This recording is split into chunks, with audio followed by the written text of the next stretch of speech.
Engineering, a stretch of NP Avenue from 10th Street to 8th Street has been bid and awarded. Road contractors will begin their work in early June. This is the first year of a planned 2-year construction project on NP Avenue. Next year, the plan is to reconstruct NP Avenue from 8th Street to near Broadway. Engineering is currently working on the next phase of design from 8th Street to Broadway. In accordance with Downtown In Focus plan for NP Avenue, the street design will be narrowed and will allow for inclusion of cycle tracks on each side of the street.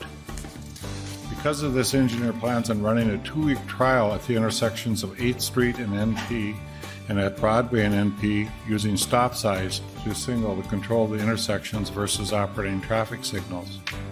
This will allow engineering and fire to understand the impacts of this style intersection control prior to making a permanent change after construction is completed next year. Look for engineering staff to be installing a 4-way stop controlling intersections at 8th Street and Broadway this week and setting the signals to an all-way red flash. Firefighters had a course this last weekend just to help other people understand the extent of work and what they do. Eric Eisenlohr was the one who set it up, and Local 642 came out and helped as well. Would like to say it was a great course. We learned a lot about what firefighters go through and learned a lot about what they do in community development, how they help out in a variety of different ways in the community. Would say they do a lot of off work time to help people in the community, which is very good to see. And I guess between Peter and Denise, Peter won the race to find the infant in the burning building. Is that right? I didn't know that. Oh, okay. It's good to know. But they learned how difficult it is to see with smoke in your way. Library. The library is hosting a spring plant swap tonight, Monday, May 15th from 6 to 7 at the James Carlson Library outside the library learning gardens. Participants are asked to bring seed packets or plants to trade or share, which could be divided perennials, starting garden plants, or propagated slips.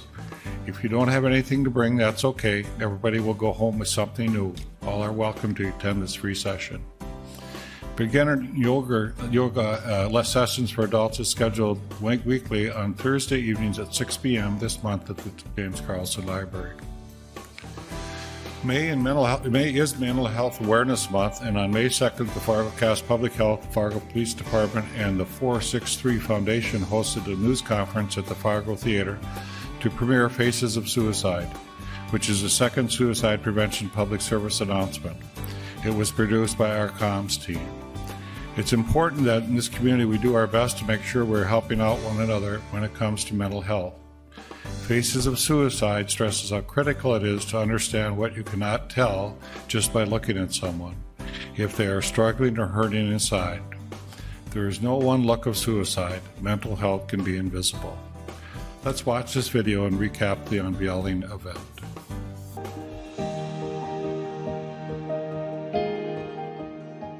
Together during this month, what we would like to do is normalize mental health conditions in our society. Encourage people to talk about seeking help in their times of need. Put emphasis on prevention. Provide individuals with tools they need to guide them through life's crisis situations. And never give up hope. Let us never give up hope on our children or our people that need help. Let us know that somewhere, someplace, we perhaps can help change the course of somebody's life. Suicidal behavior is complex and there's no one single cause. It does not discriminate. People of all genders, ages, ethnicities, and income levels can be at risk. Tonight's video was created to break through stereotypes associated around suicide, but more importantly, to normalize conversations around mental health and to make our community aware that there is help and that no feeling is final. The kids and teens in this video are every kid and teen. They are athletes, artists, students, friends, sons and daughters. These kids and teens are just like the kids and teens that all of us know and love. Our goal is to be proactive and to teach that hard conversations, while awkward and scary, are necessary to have even if you don't suspect that your child and teen are suffering. I would like to thank the family members and friends who so willingly said yes to being a part of Faces of Suicide. The amount of trust you put in us to make sure that your loved one is respected and honored, that trust is truly very remarkable. and we are so thankful that you came alongside of us to bring this important message to our community.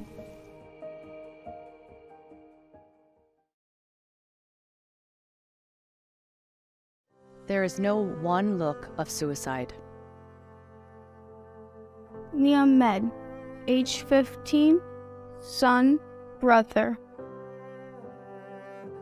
Suicide is the second leading cause of death for 10 to 24-year-olds in North Dakota. 75% of all suicide attempts think about it for less than 1 hour. Bella Krajcek, age 14, daughter, granddaughter. Since 2007, nationwide suicide rates have increased by 56% for 10 to 24-year-olds. Caden Steiner, age 15, son, brother.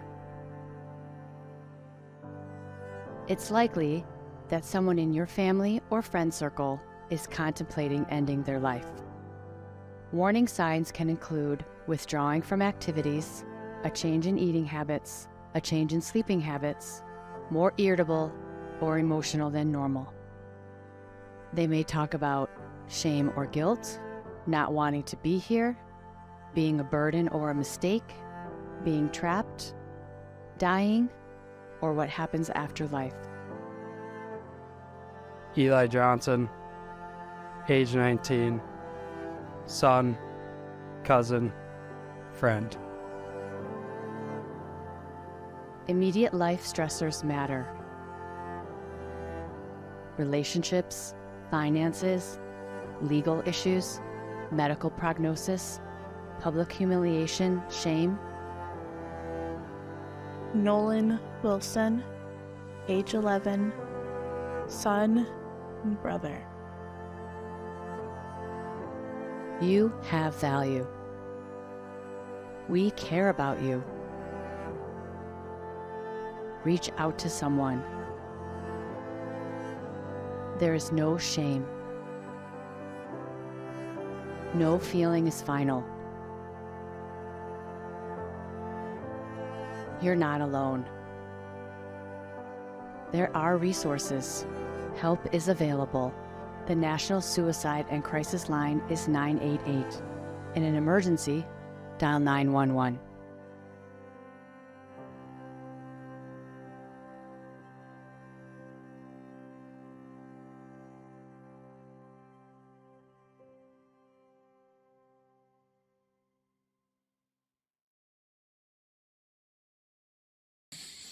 Just like have just a moment of silence. We lost Mark Bittner, who part of our engineering department, who has been very instrumental in our flood fights and also helping us set up our flood preparation for the diversion. So I just like to have just a moment of silence remembering Mark Bittner.